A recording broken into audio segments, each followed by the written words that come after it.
Bismillah wa salatu wa salam ala Rasulullah. Assalamu alaikum wa rahmatullahi wa barakatuh. Welcome to another episode of the Middle West podcast. I'm your host, Taqib Musa. Assalamu alaikum. And I'm joined by my co-host, Ahmed Swalhi. Assalamu alaikum. And also we're joined by a guest over the phone, Shaista Safi. Assalamu alaikum. Assalamu alaikum. Thank you for joining us. So Shaista Safi is she's a lobbyist, born in Kashmir, and she's done a lot of work in various different countries, spoken on various different platforms. She's a lobbyist for Youth Forum for Kashmir. She's worked with with a few different organizations and been part of a lot of advocating. And on YouTube, you can find various videos of her speaking on kind of larger platforms. So we really appreciate you making the time to come out and kind of be with us and speak to us about this. Thank you for discussing Kashmir too, and thank you for having me here. Yeah, and we kind of I know you've been in London over the past weekend. I've seen stuff on your kind of Facebook Live and things like that. So what we want to get from you a little bit is kind of what's your involvement in Kashmir been so far, and then we'll start discussing some of the nuances of the conflict and things like that. Thank you once again, and as you have mentioned that I was born in Kashmir, so born in occupation. What early memories of my homeland are that we only used to see army men kicking our doors, raiding our home, and while my mom used to stay calm and hold us all siblings close to her, armed forces used to check through and damage all our stuff. So resistance in our blood and this activism for Kashmir is something which comes from the young age. It's something we feel that we are younger to this occupation. So when we talk about Kashmir and when we talk about the activism, we have been active for Kashmir. If I talk about my own personality, I was involved in Kashmir since a child, since I saw my mom cry in front of armed forces when they used to harass her, when they used to try to raid our home, when they used to come to our home at any point of time without any of the authority letter. So being born in occupation and early memories of this occupation, this brings resistance, this brings that courage to stand up against this occupation. My memory of being active for Kashmir goes way long back, and seeing my father, seeing my mother, seeing each and every person in Kashmir struggling, seeing each and every person in Kashmir resisting and showing that bravery, this gives us, all the people of Kashmir, that motivation and that courage to work for our homeland, to work for our freedom. Because at the end of the day, we are not asking something out of the world. We are asking for the thing you're born with, freedom. We are asking for the things you take for granted. Each and every person who is listening to me right now, living freely in their countries, living freely in their home. Right now, even in this age, in 2019, Kashmiris are cut off from the whole world for about 13 days. We don't know about our relatives. I don't know about my family, whether they are dead or alive. I have no news from them because there's no internet, there's no phone, there's no landline working. They are cut off from the world, not only from the world, they don't even know what's happening in the next street. So in 2019, when this is happening to the whole nation, this brings people like me, people like other who wants to do something for their people. So as you have mentioned earlier, that I've been involved with Kashmir with organizations, different organizations, Kashmir Institute of International Relations, Youth Forum for Kashmir, and other individuals who work for Kashmir cause, other organizations who are working for Kashmir. I've always tried to be there whenever they wanted indigenous voice, whenever they wanted to hear what a Kashmiri think, because it is really important that when right now we are listening, we are hearing our occupiers speak, we are listening each and every people world is talking about Kashmir right now, but we are still unable to hear what a Kashmiri thinks and what a Kashmiri is going through right now. I think you made a few kind of, and I think we can. I think that's a very kind of important thing, and that's one of the reasons we wanted to bring you on, is to get kind of the Kashmiri voice out.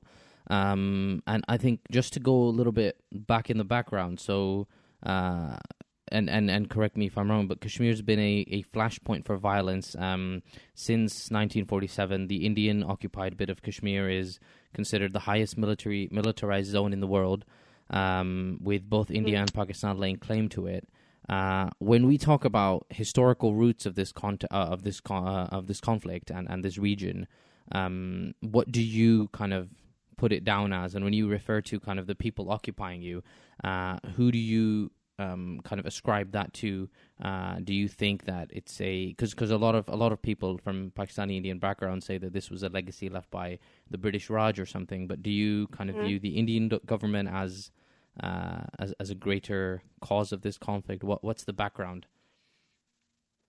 Okay, as you have mentioned that Kashmir has been an occupied territory since 1947, but the occupation history goes back, and even in early 80s, we were ruled by Mughals, then Afghans and Mongols, and this occupation goes very long way back.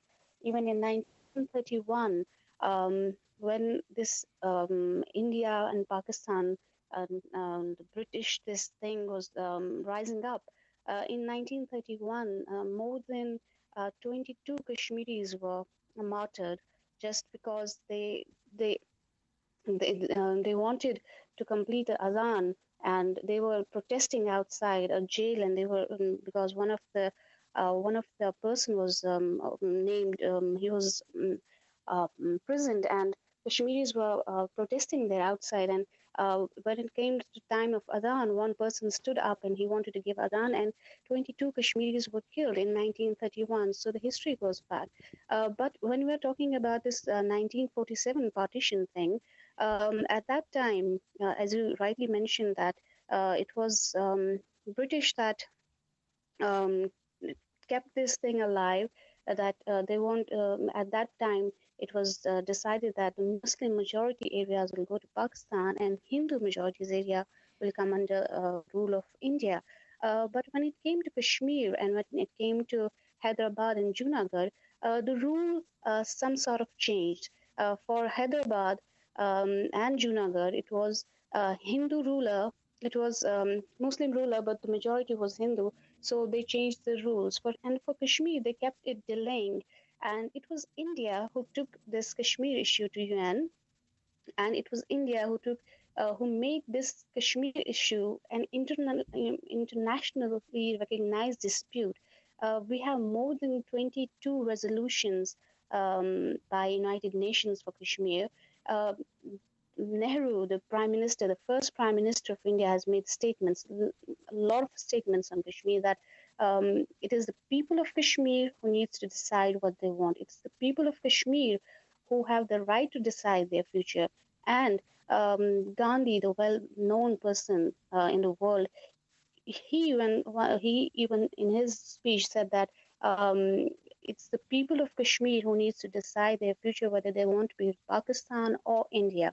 So it was a well-recognized fact that Kashmir is a disputed territory, and their future is still yet to be decided. And Kashmir people wanted this right to so that they can decide their future. But India uh, had a different plan, had a sinister plan, that they brought their army in there, and the reason they gave was we need to control things there just for the security of the people. They call them security forces, and they brought hundreds and thousands of occupational forces there.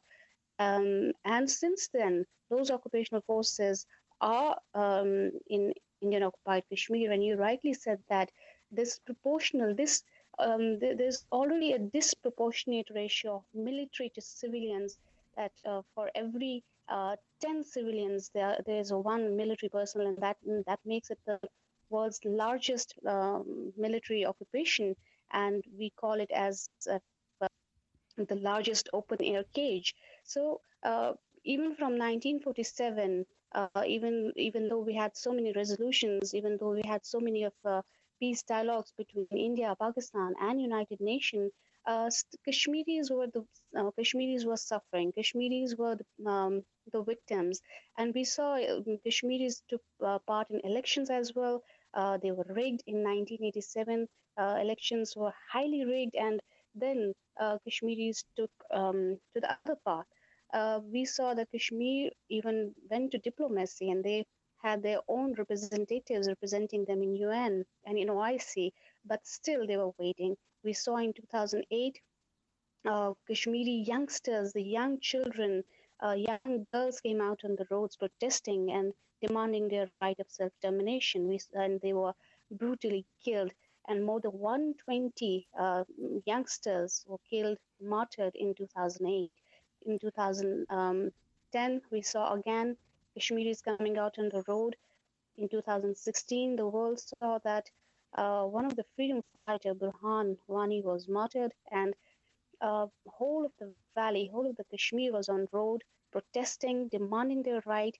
And once again now, after this abrogation of Article 370, and that was the slightest threat between Kashmir and India.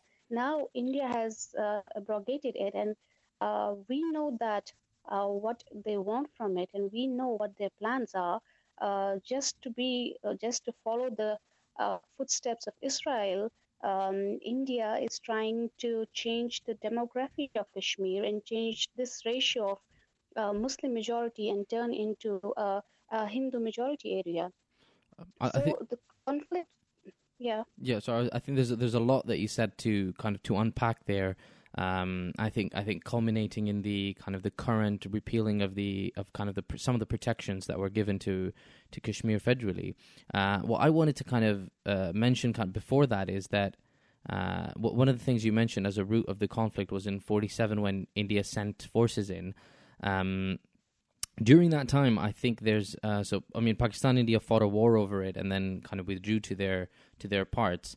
And Kashmir at the moment, and again, correct me if I'm wrong, there's almost half of it is occupied by Pakistan, or just under, and then there's some little bits that are kind of China administered, and the capital of Srinagar, as well as Jammu, they come under the Indian side. What's the situation? And I think you mentioned the experience on the Indian side, and it's a very much a case of occupation. Why is it different on the Pakistani side? And is it that Kashmiris want independence from both, or is there kind of different groups in there who want to join Pakistan, as was perhaps an idea in 47? And what kind of disparities do we see in the experience on both sides of the kind of the sides of Kashmir? I got your point. This is an interesting question, and this is often asked to us, and Kashmiris especially. Before I answer this, there was a report recently by United Nations Office of Human Rights, and it was a 49-page report, and it contained, it covered both Kashmir, Indian occupied Kashmir, and what we call it the Azad Kashmir, Pakistan administered Kashmir. This report, the 49-page report, the 39 pages, the first initial 39 pages of the report from the UN, it's not me saying, it's United Nations report saying, 39 pages of the report cover the gross human rights violation in Indian occupied Kashmir, from the mass graves, enforced disappearances, the weapon used as rape used as a weapon of war by Indian occupational forces, and whatnot. They have mentioned all those crimes against humanity, what a person can imagine. And rest of the 10 pages cover Azad Kashmir or Pakistan administered Kashmir. And even in their own report, they have mentioned that there are no human rights abuses, there's no rape cases, there are no enforced disappearances, there are no mass rapes. All, if there's any problem, that's administrative, because they might have some articles in Constitution that are not applicable to some people. There are some administrative issues, but there are not issues that can be compared with what's happening in Indian occupied Kashmir. So this is United Nations Office of Human Rights report saying, it's not Shaista Safi saying. So if you now ask me, I have lived in Azad Kashmir as well. I was born in Indian occupied Kashmir, but I have lived in Azad Kashmir. We have in Azad Kashmir, I agree that there are some administrative issues, there are some constitutional issues, there are some governmental issues as well, but they are not killing us there. They are not raping us there. They are supporting us there for this cause. They know that this is a disputed territory. Whenever United Nations asks for the plebiscite, they'll hold that plebiscite. Whenever United Nations um, asks India to hold a plebiscite, they refuse. But we have seen that Pakistan, even after this report, they asked United Nations to send their rapporteurs, to send their forces, so they can see what's happening in Azad Kashmir and how the things are different from Indian occupied Kashmir. So for a Kashmiri like me, there's no comparison between what's happening in Indian occupied Kashmir and what are the problems or issues faced by Kashmiris in Azad Kashmir. So once again, uh, Indian media has portrayed, whenever we talk about brutalities in Indian occupied Kashmir, they bring water issue from Azad Kashmir. Whenever we talk about the pallet victims in Azad Kashmir, in Indian occupied Kashmir, they bring some administrative issues in Azad Kashmir. But we need to understand that there is no comparison between these two. But yes, Azad Kashmir is a disputed territory. Whenever there, inshallah, will be a plebiscite, whenever the people will be given a right to decide their future, Azad Kashmir people will have to vote for that. They will be part of that plebiscite. But right now, the issue lies in Indian occupied Kashmir, and we have to understand it, and we have to um, narrate this to other people as well. We have to propagate this as well, that uh, right now the issue is in Indian occupied Kashmir. It is Indian occupied Kashmir which is cut off from the world from last 13 days. We don't know whether they are dead or alive. What are they eating? Are they eating something or not? Are they able to come out of their house or not? Are they breathing or not? So uh, we need to focus on what is where genocide is happening, where ethnic cleansing is happening, and we need to right now focus on what India is doing in Indian occupied Kashmir. Yeah, so I think you mentioned the plebiscite, which was agreed in, or was the original UN resolution that since '48, the Kashmiris were supposed to get a referendum or a plebiscite where they would be able to vote on what direction they took, and I think you mentioned that the core of the issue right now is Indian occupied Kashmir. What kind of sentiments are there? And I think this is probably as we get into the actual what's happened in the last couple of weeks, because I've seen as well that some of the top news websites, etc., have been frozen because from Indian Kashmir there's no way of giving any news out. There's no it's very difficult to get the news out because the internets are cut, the phone lines are cut, the cables are cut. But what's the kind of, or what do you see as a as something that people in your experience want? Is it that most Kashmiris living in kind of both Indian and the Azad Kashmir, as you called it, do they want to join Pakistan? Is it that they want something else, like a complete independent state of sorts? And do you think there's some sentiment where there are people who want to kind of move on and just become part of India? Because I know on the Indian side, is there a kind of, there's 60% Muslim majority and a sizable Hindu minority as well, right? Hmm. Well, look, there are whenever there is a moment of whenever there is this freedom struggle going on, I can't be very sure that I won't give you the percentage. Yes, 100% um, to be with Pakistan, or 100% want to be independent. There are mixed feelings. There are mixed sentiments. There are people who want to be part of Pakistan who feel that this is the unfinished agenda of partition. But there are a large number of people who say that Kashmir should be an independent state. But I can assure you that right now, at this point, when I'm talking to you, there is now those even who were bragging about India, those pro-Indian politicians who used to be used by India in Kashmir. Even now, are not, they won't be openly praising India, and they are saying that they made a mistake. So even at this point right now, everyone is on a page, that single page, that Kashmir wants freedom from India. Kashmir wants freedom from this Indian suppression and occupation and subjugation. So we are all gathered on this fact that we don't want to be with India, and rest, we have UN resolutions. We can see that what can we do further, but right now, for the time being, it is and for all of us, for Kashmiris, we can't even imagine to be part of the occupier who killed our hundreds and thousands of people, who have raped our mothers and sisters, who have raped women, who have raped girls from age of 8 to the age of 80. And we can't even imagine to think that we can be part of that country, who have uh, blinded our children. In 2016, the world saw, and even the Washington Post had an article saying that it is the year of dead eyes. So how can you imagine, how can anyone imagine that we as people, we as a nation can even think that we can collaborate with our occupiers, we can even think to live with them, or even the development of so-called rising and shining India. Um, we have nothing to do with that. These developments are just fake.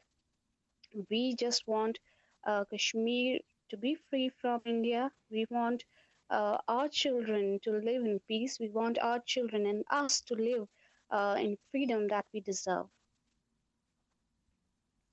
Shaista, I had a question about taking it back to basics. So thinking about another disputed territory in the world, I'm thinking of the Western Sahara, which is a disputed territory between Algeria and Morocco.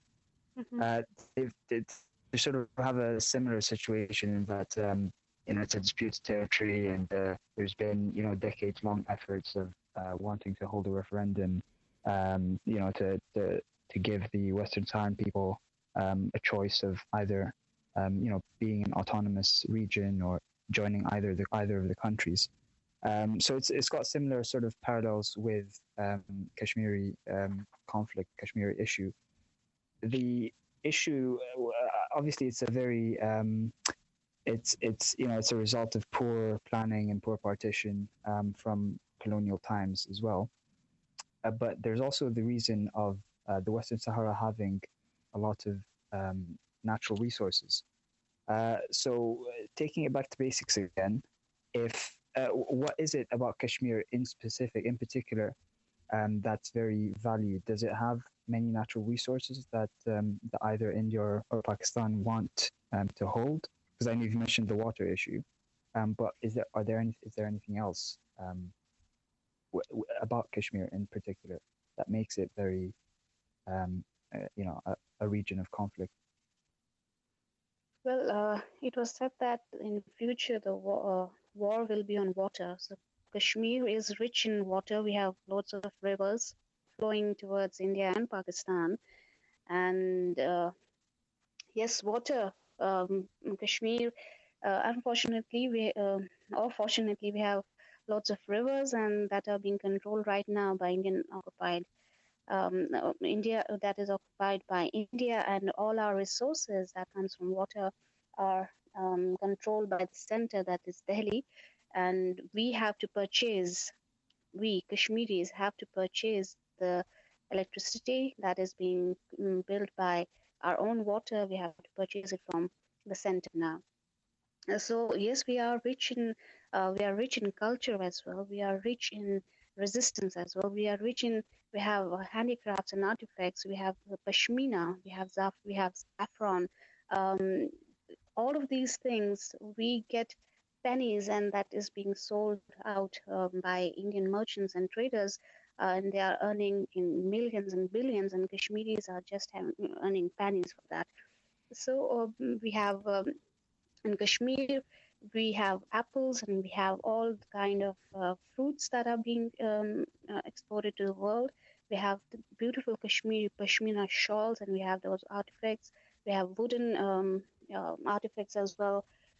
So all of these things, and especially uh, if you see after this is unfortunate that after this Article 370 was abrogated, uh, Indian media and Indian cellular companies started a campaign that now Kashmiri land is on sale, and they were sending the messages to the people that hurry up and be quick in getting these lands and at the cheapest rate. So now Kashmiri land is on sale. And as far as this was acceptable, the BJP leaders was heard saying that they made a statement in public that now we can marry Kashmiri beautiful girls because Kashmiris are considered to be beautiful and they are fair in skin. So Indians are now welcome to marry Kashmiri beautiful girls. And this is kind of a statement, this is a kind of sentiment they are bringing in and bragging about after this Article 370 was abrogated. So Kashmir, in all sense, is India calls Kashmir a jewel in their crown.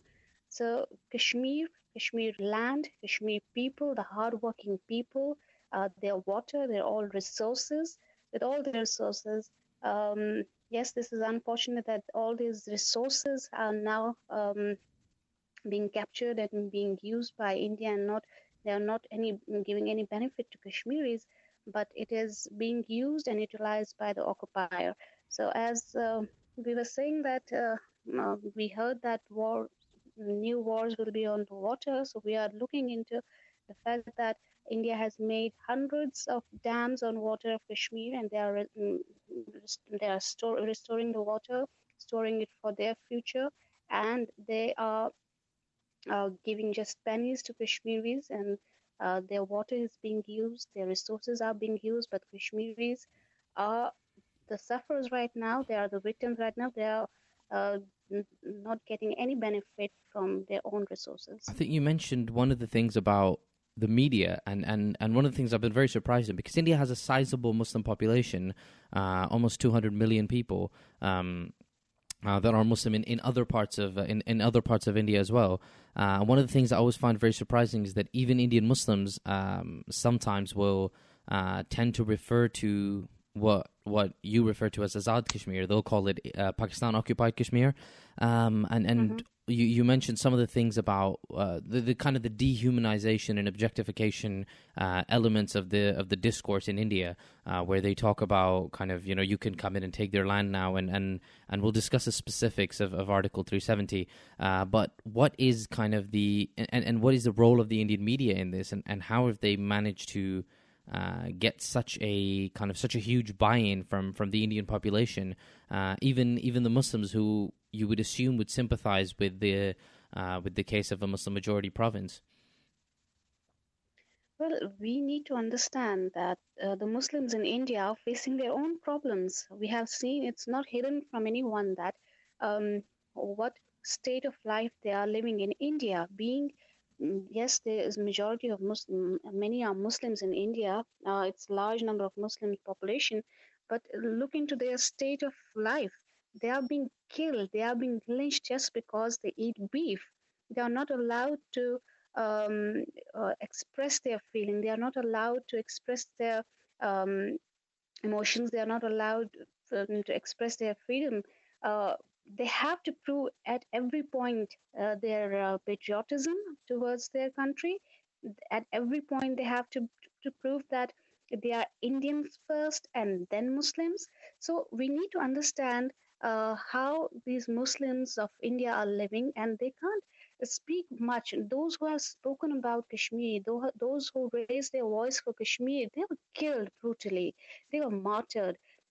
Now nobody dares to speak because after this BJP right wing government is there, this RSS backed by RSS, we know that Muslims are being surveillance. We know that they are being checked. We know that they, even if a Facebook post, if they share something, they are being called to police station.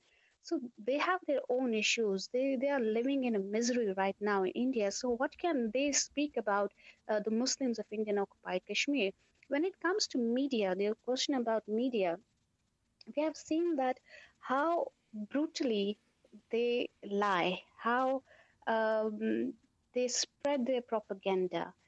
When Kashmiris used to come out on the roads and protest unarmed, just a stone in their hand, they used to call them terrorists. When the Kashmiri, a 10-year-old boy used to face a armed person who was armed to the teeth, and Kashmiri child only had a stone in their hand, and how he was portrayed, that this child is a terrorist, and this person who is armed to the teeth is a hero who's serving the country and who's safeguarding the people. The terminologies, the narrative that Indian media has portrayed in front of the world, that's really interesting, and we need to be very honest, we need to learn from them that how they create their narratives. Like, for example, uh, now each and every person calls armed forces of India as security personalities. Even the media in Pakistan, even the media in Arab, they call them security personnel. No, they are occupational forces. We Kashmiris know that they are not there for our security, but they are there to kill us. They are there to rape us. They are there to murder and drag our male or female to. They drag them from their hair, and then we don't know where they take them. So how the narrative, how this media is building the narrative, they are um, asking, they are not allowing people to ask questions. If somebody asks a question in Kashmir, he is labeled as that they are asking questions about patriotism. They are asking that you are anti-national if anyone speaks something about Kashmir. If anyone says, oh, there's something wrong is happening in Kashmir, they say that, are you anti-national? Are you speaking against your own army? So nobody is allowed to speak for Kashmir. We have seen that even the celebrities, they are not allowed to speak anything. If they tweet something, or if they say something, all the trolls on the internet, all the trolls on the Twitter come to the rescue, and they then ask the question about, are you an Indian? Are you a patriot person? Then they start asking question about their patriotism, and they then have to prove themselves that no, they are Indian first, they are nationalist first, and then they are Muslims. So uh, Muslims in Kashmir, and Muslims in India, we know how they are living under this BJP rule. We know how many in India Muslims have been killed just because they were thought that they have beef in their fridge, and we have seen that even those mobs who killed people just for eating beef, they were freed by the Supreme Court of India. So judiciary right now is following whatever BJP asks them to do, orders them to do. So in this scenario, Muslims of India, I sympathize with them that they can't speak. I understand their helplessness, and I understand how this Indian media is working and how they are fueling this fire, how they are um, making and narrating their own stories so that the people of India uh, won't ask any question about their brutalities in Indian occupied Kashmir. I think you drew some very interesting kind of parallels with Israel, where you talked about kind of kids holding stones in front of occupying forces, and even the naming of the security forces. So, for example, in Israel we say IDF, Israel Defense Force, and a lot of the Palestinians call them IOF, Israeli Occupation Forces. What has so I think previously Kashmir had some level of protection. Indian Kashmir had some level of protection in that land could only be purchased by people of Kashmiri descent, etc. And Article 370 comes and changes that. which makes it more of a, as you said, sort of a kind of a West Bank type project where there can be now settlements of Indians coming in and pushing the Kashmiris out, or even pricing them out of the market. What kind of other effects do you see happening because of Article 370, which kind of has become a flashpoint for this? Not just because of the way it was implemented, with most of the Kashmiri political leadership put into arrest, as well as kind of a complete blackout in media. But what is going to be the effect on the ground in the next few years of this kind of repealing of Article 370? Well, we need to understand the very fact that Kashmir has been an occupied territory since 1947, and Article 370 came into existence in late 1950s. So occupation was there already. This Article 370 was like it was a thread, a connecting point of Kashmir to India, that the communications, the foreign affairs, and defense will be controlled by India, and it was a temporary agreement. So I agree that Article 370 and Article 35A, that was really important, but we need to understand one factor, that this Article 370 used and that granted Kashmir a special status. And when I say special status, that is in inverted commas. We need to understand that when Kashmir had this special status, when we had that Article 370, more than 80,000 Kashmiris were martyred. Even Modi, in his speech, recent speech after this abrogation of Article 370, he admitted that 43,000 Kashmiris are killed. Though the number he said are not what we know and what we have suffered, but still it was the first time any Prime Minister of India took the numbers that 43,000 Kashmiris are killed so far. So even in that special status, a number of Kashmiris were killed. Women were raped. We have Kunan Poshpura, 2 villages of Kashmir, in which more than 53 women from the range of age from 8 years old to the grandmother of 80 years old, they were gang raped in front of their husbands, in front of their brothers. We have enforced disappearances. We the women of Kashmir, are given a name, half widow, where we don't know either we are married or are we widow. We don't know either our husband are alive or are they dead. We don't know, should we remarry or should we wait for our husband to come back. This was all in special status of Article 370.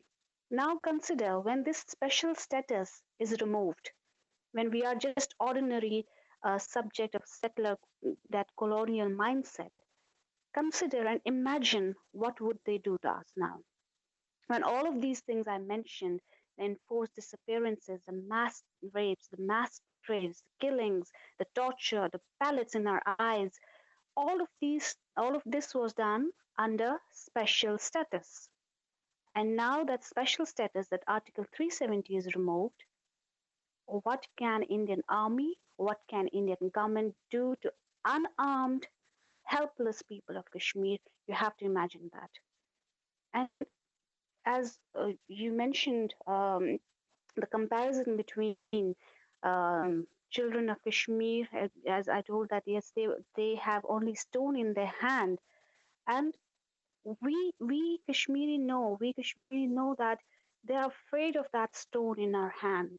They are afraid of that iman we have. They are afraid of that freedom, that greed for freedom we have. That they know that even this small pebble in our hand can be very effective. Even that pen in our hand can be effective. Our Facebook accounts, our Facebook pages are blocked, are banned. If we write on Twitter, we are being blocked. If we write a post on Facebook, our pages, our accounts are blocked. No space is left for us Kashmiris to express our feelings. In Indian occupied Kashmir, we have curfew-like situation. They are not allowed to come out on the roads to express their anger, express their fears. And when we, the people in exile, people in diaspora, try to speak about what we are feeling for Kashmir and what to be the voice of Kashmiris, we are being banned. We are Facebook bans us, Twitter bans us, and but still, we will keep on writing. We'll keep on saying things. We'll keep on narrating our stories. We'll keep on telling what's happening in Indian occupied Kashmir. So you just mentioned the diaspora. So again, focusing on the similar situation with the Israelis and Palestinians. So we know that with any conflict that arises, there subsequently there occurs a wide diaspora of things, not of people. Sorry. So what can you tell us about? So for people who don't know, what can you tell us about Kashmiris who've left Kashmir since the 40s, and specifically if you can tell us something about Kashmiris living in the UK, because I think Kashmiris in the UK, they're the largest population of Kashmiris outside of Kashmir. Yes, when the bloodshed in Kashmir was at its peak, uh, we had to leave Kashmir. For example, if I narrate my own story, I was just 3 years old and I had to leave Kashmir with my family, my mother, my other siblings. So we had to leave Kashmir, and um, we were on Indian passport when we left Kashmir, but then our passport was taken away by Indian embassy, and we were left with no identity. We were living in Pakistan with no identity. We were Kashmiris that who came to Pakistan in an Indian passport, but then that passport was taken away by the embassy, so we were And left do with most no identity. Kashmiris have an Indian passport that can be easily Well, taken away? yes, at any time, because, for example, we don't, it's a disputed territory right now. We don't have our own currency. We don't have our own passport. So whenever we have to travel, either we have to travel on the passport of Pakistan or we have to travel either on the passport of India. So we were traveling, we came to Pakistan, we migrated Pakistan on the passport of India, but that was taken away by Indian embassy when we tried to renew it.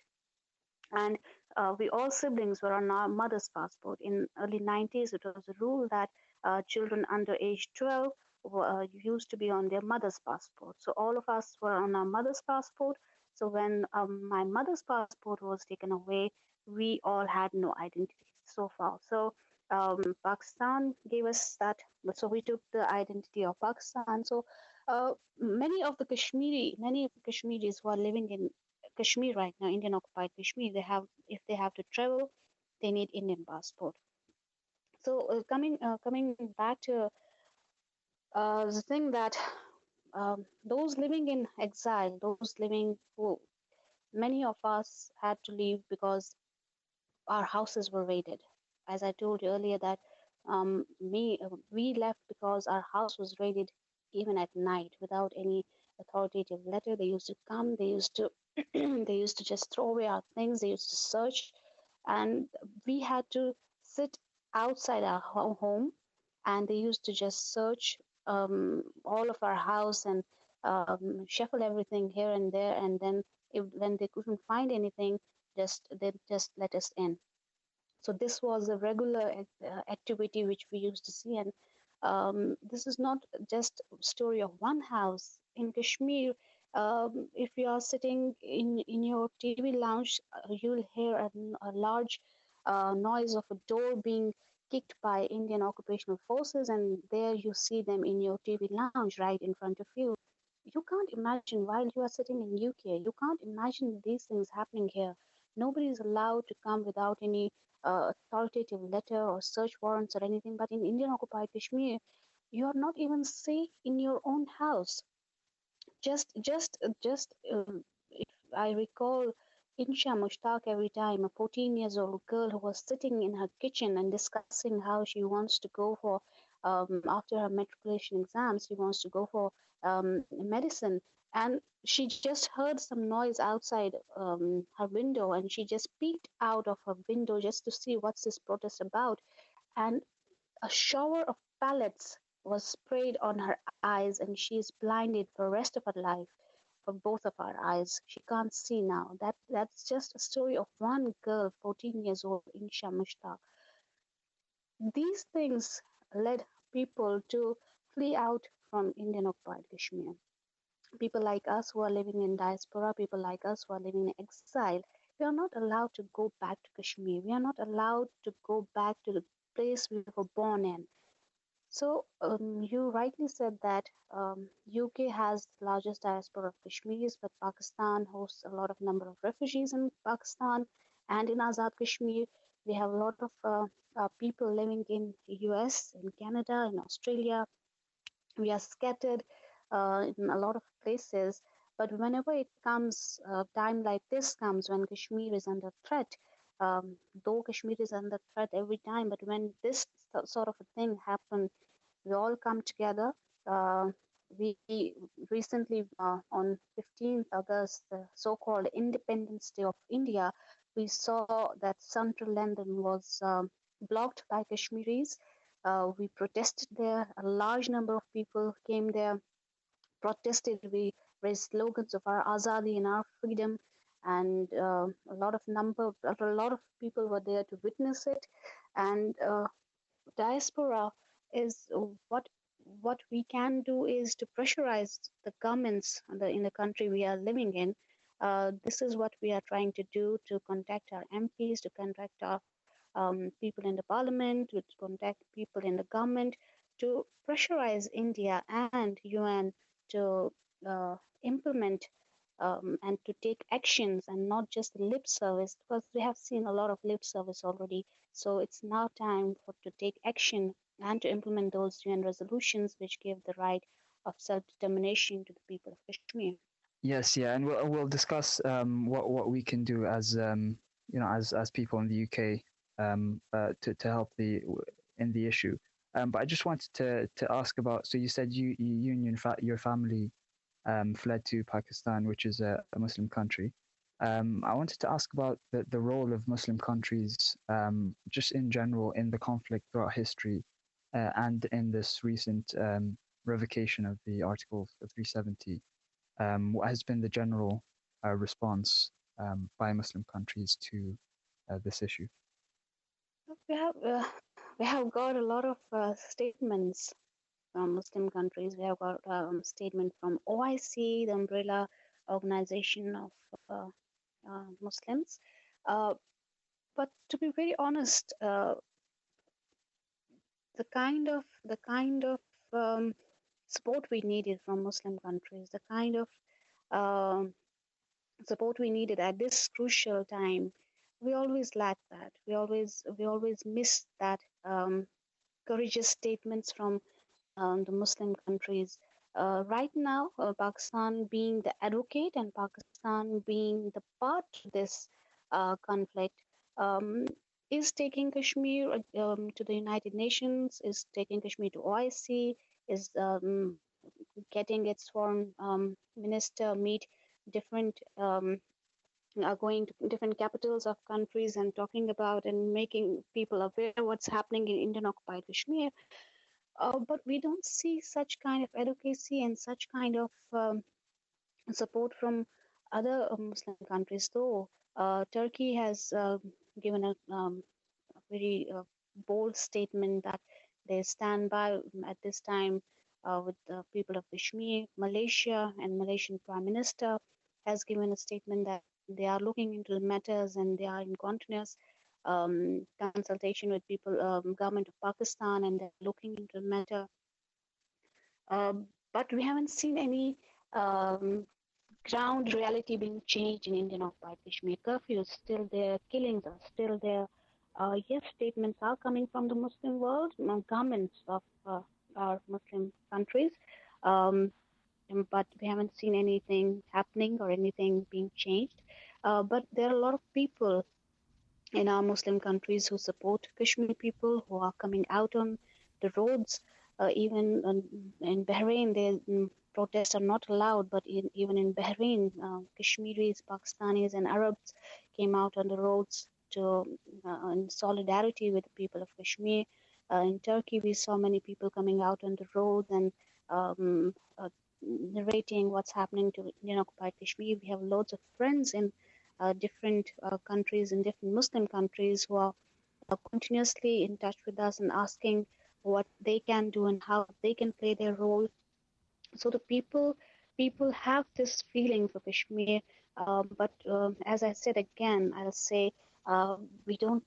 Right now is not a time for the lip service. It's right now the time to do some implementations and to take some actions. So when you talk about the actions, what kind of do you foresee for the future, and in particular, what would be kind of some of the or some of the optimal scenarios? So I know that the plebiscite or the referendum is what we want, but it doesn't seem that the Indian government is going to give that, because successive governments haven't, and this government in particular, the Modi government, with its absolute majority now, is even more hostile than the other ones. What do you see happening, especially in the next few months? Do you, because there have been 3 wars on this issue already? Do you fear the outbreak of another war, which I'm sure will be the worst for the Kashmiri people, because they're normal people living in the conflict zone, if you will? Or do you think diplomatically there are any moves that are possible? In terms of isolating India, and what kind of do you see happening over the next few months and years for the Kashmiri people? When somebody asks me that, do you feel that war is an option, or war is something that can lead to the solution to this issue? The thing is, we, the Kashmiris, have been in a state of war with India since long now. We have seen the destructions, we have seen the killings, we have seen the outcome of war, and we see it every day. So we know that war can never be an answer. War can never be a solution. Yes, it can be. It can lead us to one more war, but it can't be the solution. So yes, we Kashmiris have always agreed to that fact that things can be peacefully resolved when the Scotland can get the referendum option, even if they don't utilize it. Why not Kashmiris? When South Sudan can get it, when East Timor can get it, why not Kashmiris? And it's not that difficult to implement. It's not.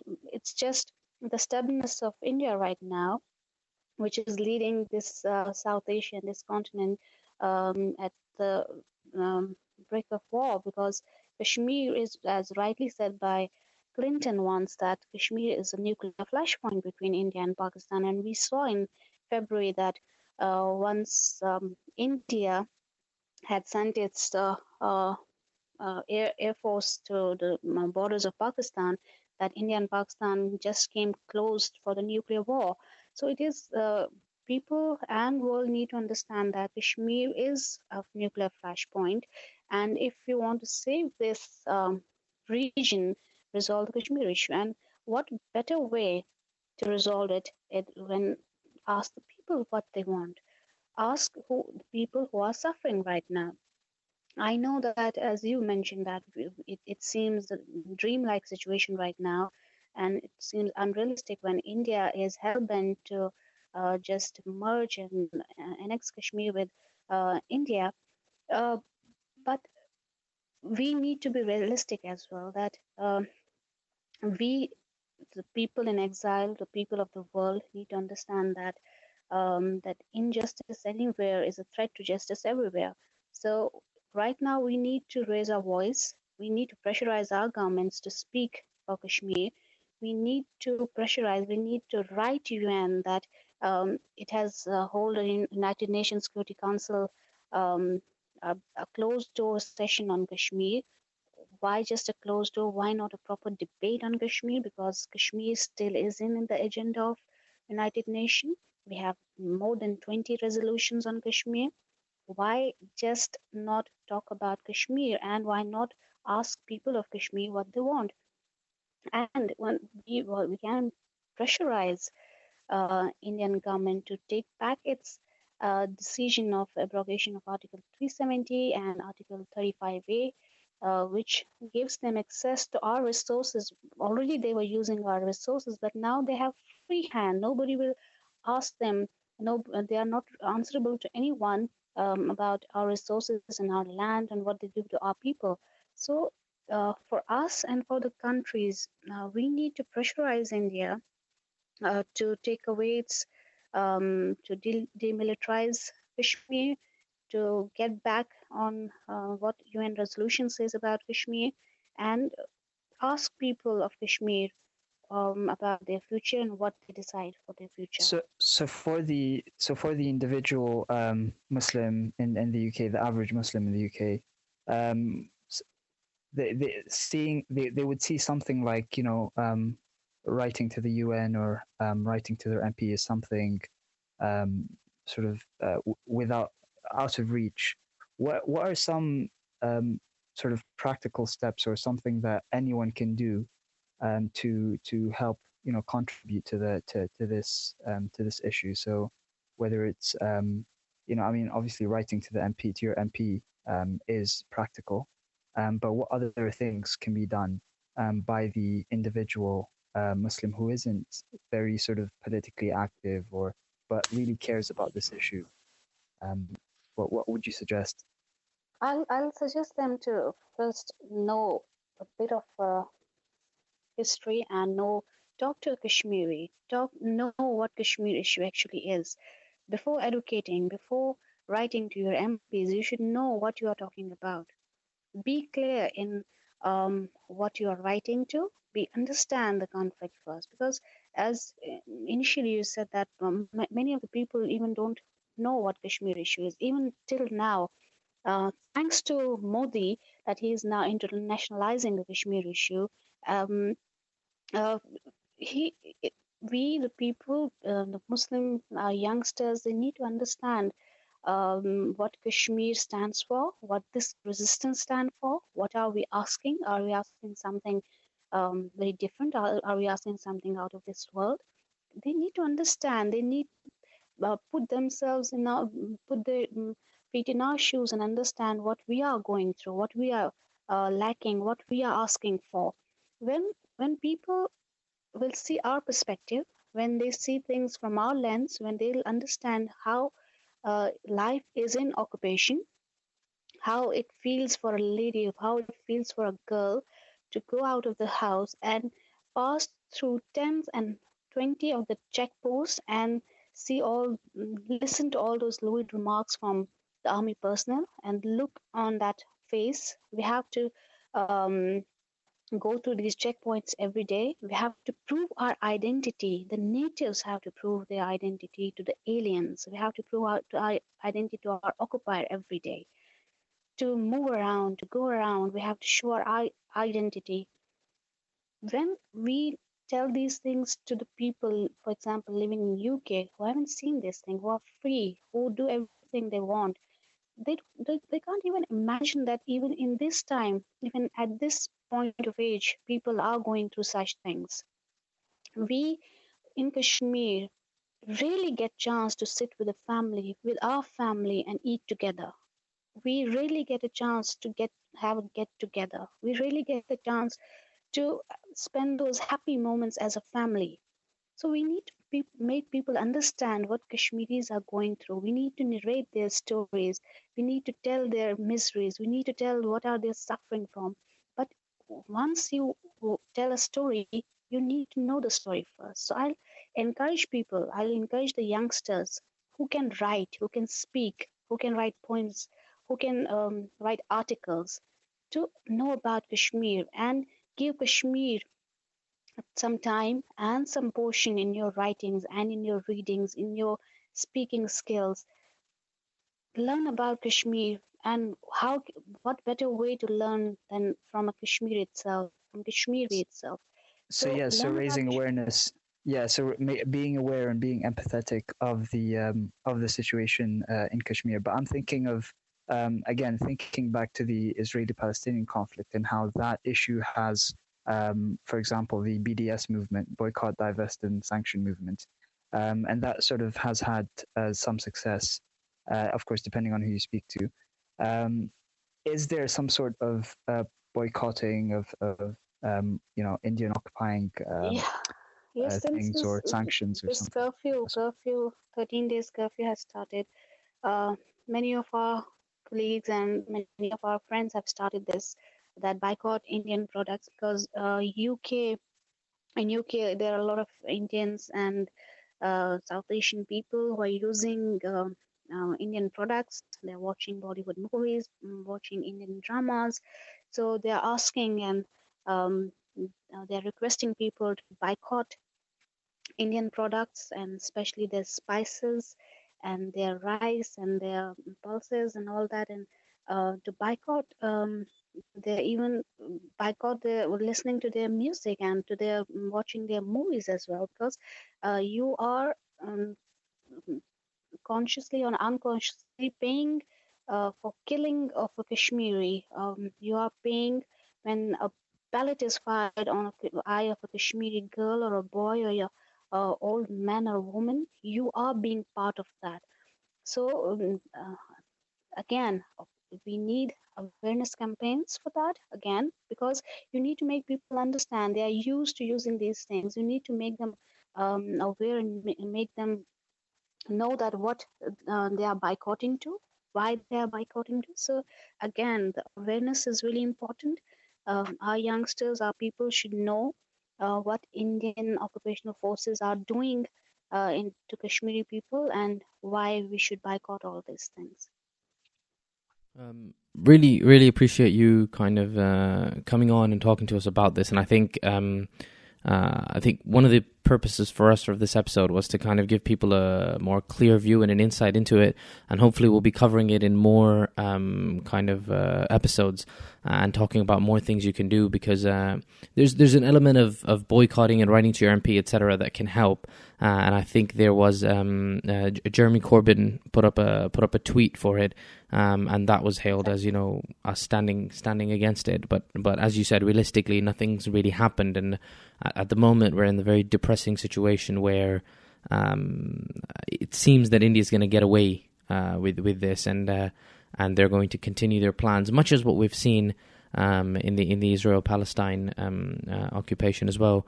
So inshallah, at the moment, I think a lot of us have gained a lot of insight into it, and your experience has been really valuable in talking to us from a kind of a grassroots level of what Kashmir has been like.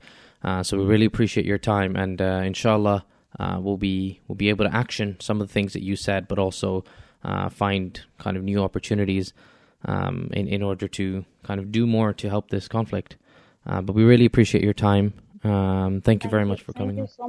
Thank you so much for having me. And just last word that we can remember our Kashmiri brothers and sisters in prayers.